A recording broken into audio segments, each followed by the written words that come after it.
One of the loveliest urban neighborhoods in the United States, Boston's historic Back Bay, is a story of growth, preservation, and loyalty. A story of a community united towards a common goal. The area that would one day become a residential neighborhood began as a tidal estuary, a place where the city dumped its sewage.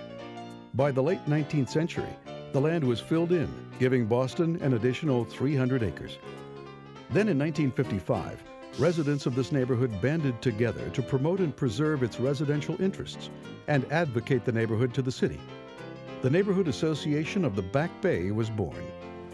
Now, 50 years later, the Back Bay remains a bastion of Victorian architecture, its residents fiercely loyal to their neighborhood and way of life. The Back Bay was created because of a failed idea of the 19th century.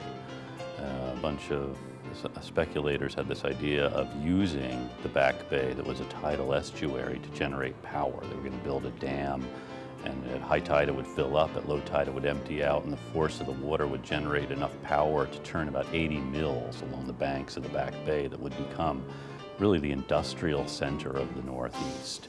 And the problem was it never really worked. They built the dam and people invested in this. They were crazy to invest in this. They were climbing through the windows of the company to try to buy stock in this enterprise that turns into a disaster. This is one of the grandest enterprises anyone on the North American continent had ever conceived of, building this new neighborhood in what then was this open sewer.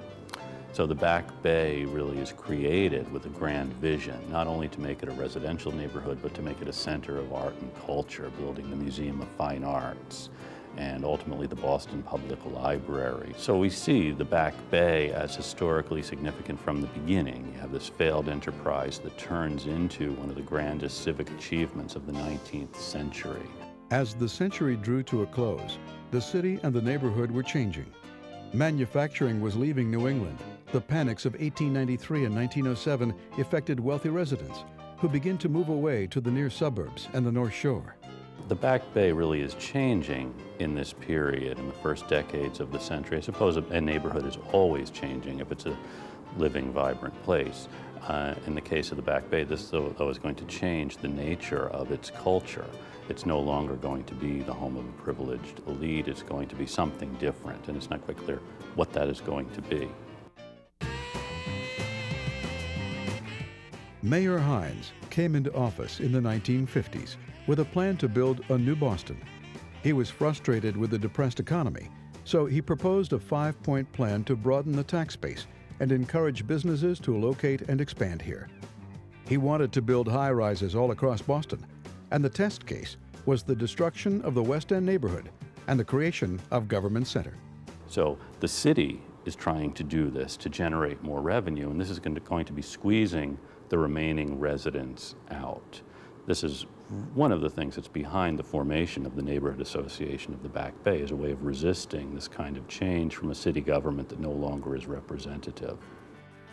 In 1955, residents organized to express concern about the city's plans for the neighborhood. And in September of that year, the Neighborhood Association of the Back Bay was founded.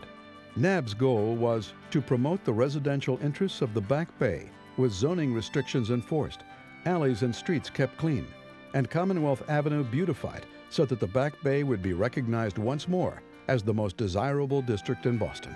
One of the important things that I learned both in the city and then when I was a state representative is the uniqueness then in Boston, it's become somewhat more common now, of maintaining a decent, vibrant residential neighborhood downtown. To put it in a nutshell, it was people trying to save their neighborhood in the old-fashioned New England way.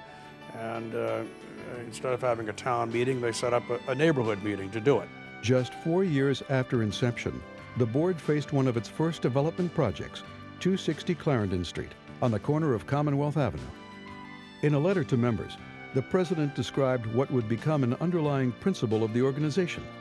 While your board does not wish to stand in the way of progress and development of new city construction, it demands reasonableness from the authorities in allowing such development.